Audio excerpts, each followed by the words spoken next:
Poor weather all day. Christophe absolutely loves it. He's had a man off the front during the entire stage, and what a way that would be for them to round things off. Just ahead of him, to his right, is Dylan Groenewegen.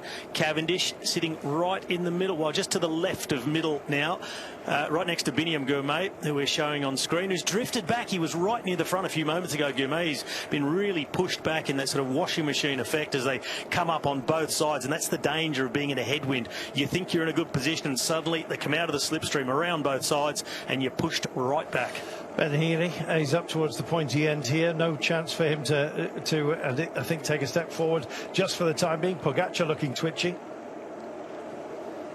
Pogacar just has a look around him. It could well be that we were talking about some of the GC men featuring in the top five. Spearing up the centre is indeed Bahrain victorious, with Phil Bauhaus potentially still lively. Likes a ramp indeed. Looking for the green jersey. Just ambling for the time being. Centre of the road. But with 3.4 kilometres to go, it will just jink gently to the left in a few moments' time. And then they will have almost clear sight of the flam rouge. It does actually just bend a little bit later on as well, but hardly noticeable. This is going to be out and out, Robbie. Bends very slightly to the left. It'll give them a tiny bit more crosswind from the left-hand side. A moment ago, I just noticed Tim Wellens riding in front of Tadej Pogacar. He got the nod of the head from John Tegenkolb. Bring it across to this right-hand side. He's effectively trying to use them as part of a lead-out for himself, keeps his own riders out of the wind. But Tegenkolb, he's got Nils Eekhoff in his wheels. He might be the chosen man. Left of the picture, riders off the road. Just getting themselves back on. Been a little bit of cross-country, but that has been reflected, I'm afraid. We've lost quite a few here, Sean. Looking for Philipsen. Yes, they have lost a little bit of ground, but still they'll be able to get back, all staying aboard. 2.6 only, though, Sean. Yeah, well, I think they can still move up here. But, yeah, it's something you do not want to get, because you have to make that effort to get back in there. And we can see, you know, in the front there's a mishmash of, you know, top men here. And it's still going at, you know, quite a strong rate, but not going full-on racing for the moment, and that is a complicated one. And I think now the GC men, I don't think it'll be a finish for them. It'll be for the more punchers, the sprinters here, with this easier running. Coquard moving up, trying to get himself up to the wheel of Arnaud Delis, but on the left-hand side, Pascal Ackermann being brought forward now. So Israel Premier Tech have made their push for the front, and it's Delis trying to follow that. There's a teammate of Coquard also in between them. Then it's Christophe Laporte, other side of the road. Here comes Sam Bennett's men. Yeah, Sam Bennett heading it for the time being on that side of the road, and look at it. It's like a roller coaster ride. They'll come into the dip at the Flam Rouge, and then it starts to pick up to the line. Don't forget, it's not as easy as you might think.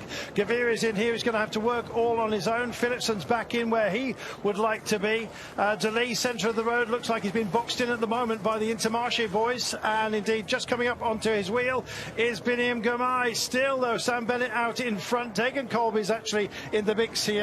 Equally, we have Pascal Ackermann just tucked in. It's opened up with a little bit of space for Coquard, presumably to make a move. Let's see. 57 kilometres an hour. They come down into the dip here, Robbie. Intermarché well organised now up the middle. They start to make their push. Delis was trying to fight for the wheel of Biniam Girmay, who's being brought perfectly. So Intermarché, they've waited, they've watched, and let the others do the work, and they are starting to light things up. Time it is. Williams is in the frame here as well. He's just on the back wheel here of Girmay. Girmay looking like he's labouring just a little bit and picking up around the outside. Jeko getting involved. Who's going to be there? Coquard's got a golden opportunity. Boxed out of it, I'm afraid, just for the time being, is Girmay. No sight for him. Where is Coquard? Has he got the lead out? He's got a man with him as well. Matthews is indeed back within the frame here. Phenomenal stuff. It's the final ramp. It does even out just a little bit. Delis back involved as well. Can't quite get back on, and Girmay has picked himself back up from absolutely nowhere and is waiting to go for this. They weave just a little bit.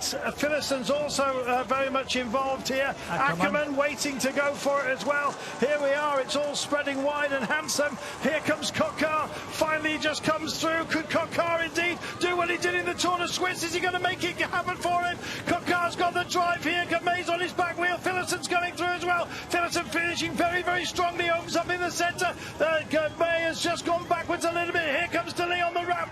Can't find a way through. Philipsen holding on. Oh, Girmay kicks back. back and says thank you very much. Oh my life, that was just so complex. So many were in the frame, but in the end, the power of the green jersey has delivered. Well, Biniam Girmay on his sort of terrain where we may have expected it, gets his second one ahead of Phillips, and second again, Arnaud de Lee. He let himself get boxed in, and at Intermarché, they went to perfection. They sat back, they got organised, they all stuck together. The piloting work by them was absolutely perfect.